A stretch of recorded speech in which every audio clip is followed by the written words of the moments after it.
Guys IPL 2025 match number 44 Kolkata knight riders versus Punjab Kings.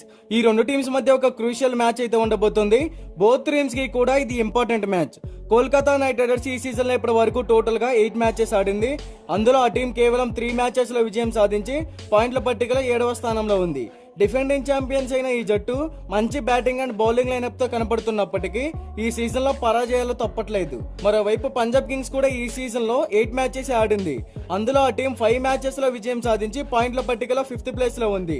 Shreyas Iyer కెప్టెన్సీలో అద్భుతమైన form లో ఉన్న ఈ టీం వరుస విజయాలతో ఈ సీజన్ ను ప్రారంభించింది. అయితే తర్వాత జరిగిన మ్యాచెస్ లో కొంచెం తడబడుతూ కనిపించింది పంజాబ్ కింగ్స్. ఎప్పుడు పాయింట్ల పట్టికలో అడుగున ఉండాల్సిన ఈ టీం ఈ సీజన్ లో అద్భుతమైన ఫామ్ తో ముందుకు దూసుకెళ్తుంది. అయితే ఈ రెండు టీమ్స్ మధ్య ఆల్రెడీ ఈ సీజన్ లో ఒక మ్యాచ్ అయితే జరిగింది. ఆ మ్యాచ్ లో పంజాబ్ టాస్ గెలిచి బ్యాటింగ్ ఎంచుకొని కొట్టింది 111 పరుగులే. ఇక ఈ టార్గెట్ ని అలవోకగా సాధించగలం అనుకున్న కేకేఆర్ వరుసగా కుప్పకూలింది.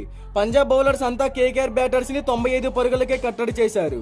సో ఐపీఎల్ హిస్టరీలోనే లోయెస్ట్ టోటల్ ని డిఫెండ్ చేసి పంజాబ్ హిస్టరీని క్రియేట్ చేసింది. అయితే ఇక ఈ మ్యాచ్ మనకి ఏప్రిల్ 26వ తారీఖు సాయంత్రం 7:30 ఈడెన్ గార్డెన్స్ కోల్కతాలో జరగబోతుంది. ఈడెన్ గార్డెన్స్ పిచ్ రిపోర్ట్ గురించి మాట్లాడుకుంటే ఇది బ్యాటింగ్ కి బౌలింగ్ కి రెండింటికి అనుకూలంగానే ఉంటుంది.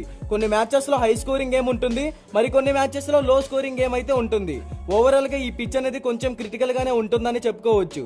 ఇక్కడ యావరేజ్ ఫస్ట్ బ్యాటింగ్ స్కోర్ వచ్చేసి 167 runs, average second batting score వచ్చేసి 154 రన్స్. టాస్ గెలిచిన కెప్టెన్ బ్యాటింగ్ ఆర్ బౌలింగ్ ఏది తీసుకున్నా టీం నుంచి 100% ఎఫర్ట్స్ పెట్టగలిగితేనే విన్ అయ్యే ఛాన్సెస్ ని క్రియేట్ చేసుకోవచ్చు. ఇక బోత్ టీమ్స్ కి సంబంధించిన హెడ్ టు హెడ్ గురించి మాట్లాడుకుంటే ఇప్పటి వరకు ఈ రెండు టీమ్స్ మధ్య టోటల్ గా 34 మ్యాచెస్ జరిగాయి. అందులో Kolkata knight riders 21 matches win అయ్యింది, పంజాబ్ కింగ్స్ 13 మ్యాచెస్ విన్ అయ్యింది. సో హెడ్ టు హెడ్ లో కోల్కతాదే పై చెయ్యి. ఇక బోత్ టీమ్స్ కి సంబంధించిన ప్లేయింగ్ 11 గురించి మాట్లాడుకుంటే Kolkata knight riders playing 11 Rahmanullah Gurbaz, Rinku Singh, Angkrish Raghuvanshi, Ajinkya Rahane, Venkatesh Iyer, Ramandeep Singh, Andre Russell, Sunil Narine, Moeen Ali, Varun Chakravarthy, Harshit Rana. Punjab kings playing 11 Prabhsimran Singh, Josh Inglis, Nehal Wadhera, Shreyas Iyer, Priyansh Arya, Shashank Singh, Marcus Stoinis, Marco Jansen, Arshdeep Singh, Yuzvendra Chahal, Xavier Bartlett.